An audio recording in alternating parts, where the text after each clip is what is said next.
Bonjour, bienvenue chez Tim Talks Cooking. Moi c'est Tim et aujourd'hui je prépare des pâtes de courgettes. Moi je ne sais pas si vous avez essayé toutes les recettes qu'il y a à l'internet pour des pâtes keto.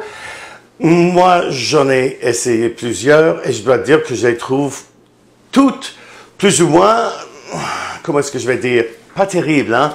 Mais quand je veux des pâtes, quand j'ai envie de bouffer des pâtes, ce que je fais, et ça marche toujours, et c'est délicieux, c'est des pâtes faites de courgettes, comme ça, ou de courges d'été. Au fait, ça marche très bien aussi, mais j'en ai pas ici.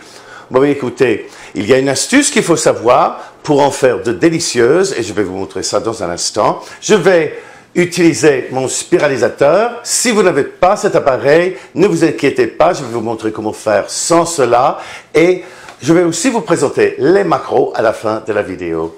Passons à la recette. Mes courgettes, pour les préparer, je les ai lavées et je les ai essuyées avec un torchon pour les sécher. Et là, je vais les couper aux deux bouts pour avoir des bouts bien plats. Je vais couper aussi au milieu.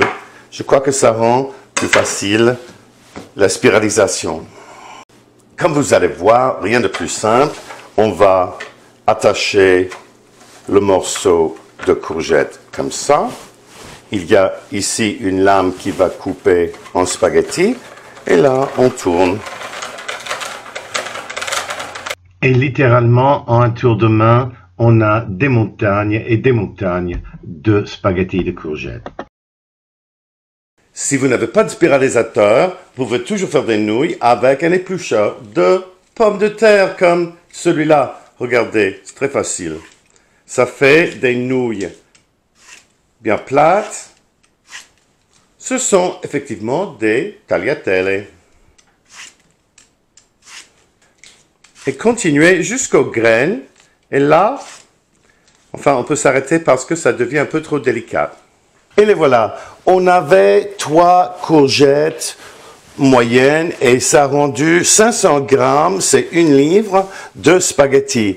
Alors là, on va enlever un peu de l'eau qui se trouve dans nos courgettes là. Alors je vais mettre dans un passoire, je vais ajouter jusqu'à 1 cuillère à soupe de sel et je vais le mélanger, ajouter un peu plus.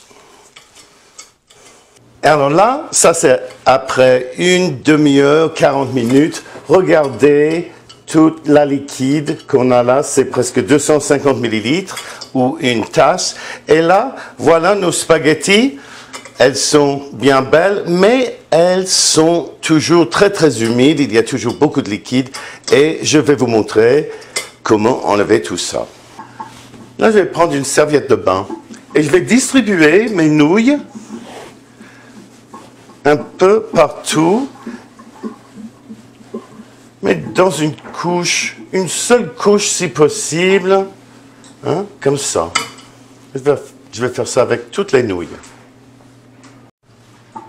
Une fois que je les ai étendues un peu comme ça, je vais replier la serviette comme ça, par-dessus, et je vais presser.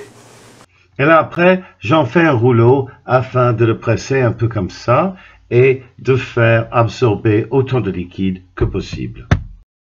Et là, après, comme vous allez voir, voilà nos belles pâtes de courgettes qui sont aussi sèches que possible. Et voilà, après une petite minute au four à micro-ondes, je vais ajouter un peu de beurre et je vais ajouter également un peu de fromage parmesan. Et pourquoi pas un petit peu de poivre noir. Et là, vous voyez, c'est vraiment comme des spaghettis. Mais là, j'ai fait une portion, c'est à peu près la moitié de ce qu'on a préparé, avec, comme vous avez vu, un peu de beurre, un peu de parmesan, un petit coup de poivre. Oh, c'est délicieux, hein? Oh oui. Si ça vous manque les pâtes, hein, il faut essayer ça, c'est vraiment délicieux. Avant de partir, parlons macro, hein. pour toute la recette, c'est-à-dire les 500 grammes de courgettes avec lesquelles on a commencé, 83 calories, 10 grammes de glucides nets, 6 grammes de protéines et 1,6 grammes de gras. Préparez comme ça, une portion comme ça, avec 250 grammes de courgettes, une cuillère à soupe de beurre, une cuillère à soupe de parmesan et un quart de cuillère à thé de poivre. Ça revient à 166,9 calories, disons 167. 5,5 grammes de glucides nets, 2,1 grammes de protéines et 14,2 grammes de gras.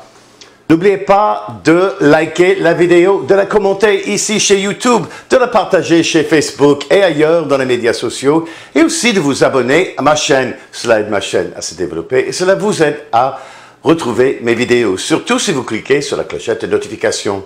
Merci beaucoup d'avoir été avec nous aujourd'hui chez Tim Talks Cooking. À la prochaine!